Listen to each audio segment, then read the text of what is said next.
most of us, the packaging that our products come in is really just about logos and barcodes, right? Wrong. That's all about to change massively in the next couple of years.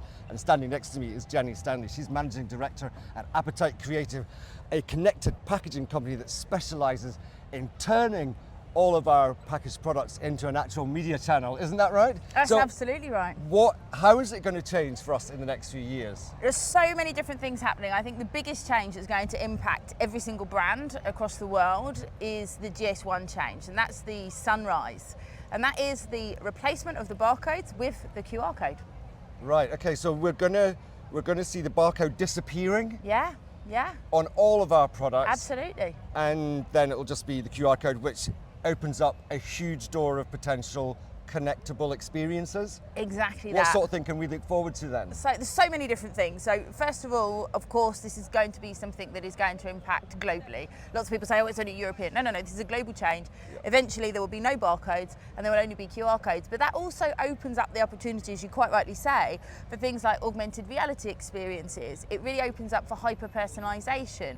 It opens up the opportunity for serialisation. That's really useful even for the B2B type of problem when, of course, there's a product recall. You can actually understand where that product is rather than having to recall thousands or even more millions of product. So there's opportunities right across the board.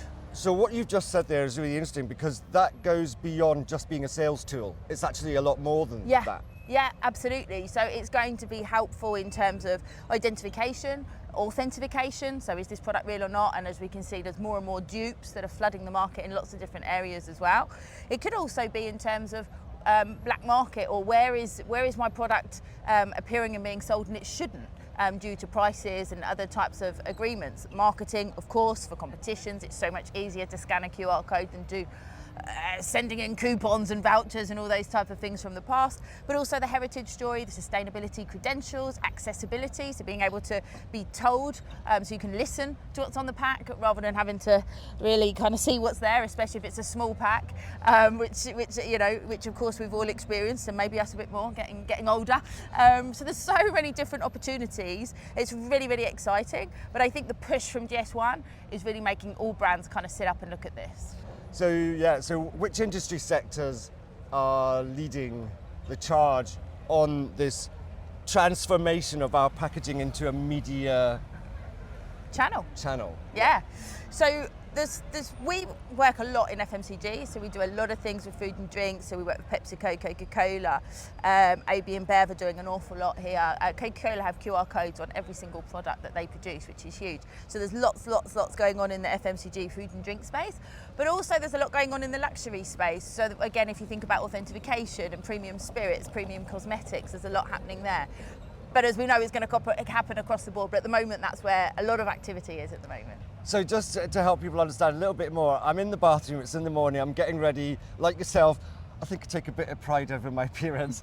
I've got my L'Oreal Men Expert and I'm putting it on my face, but I could quickly scan the QR code in the future and it might give me some appropriate tips and suggestions because of the temperature of the day or something, or how I might want to apply it, or another product that it noticed I might need. Is that the sort of thing we're talking about? Definitely. So you're talking about dynamic data, so temperature is definitely something that can really influence. It can also help you to reorder, so it can know how far down, how many times you've used it, how far down you are in the bottle. So actually you've only got 3 days left. You don't want to be without it. You want to be nice and moisturised at all times, hydrate your skin. So you've got the opportunity to obviously reorder.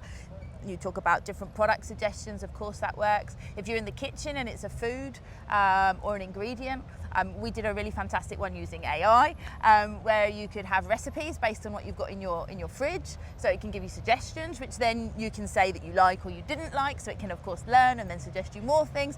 So there's loads of different ways where this could be a constant engagement with the brand.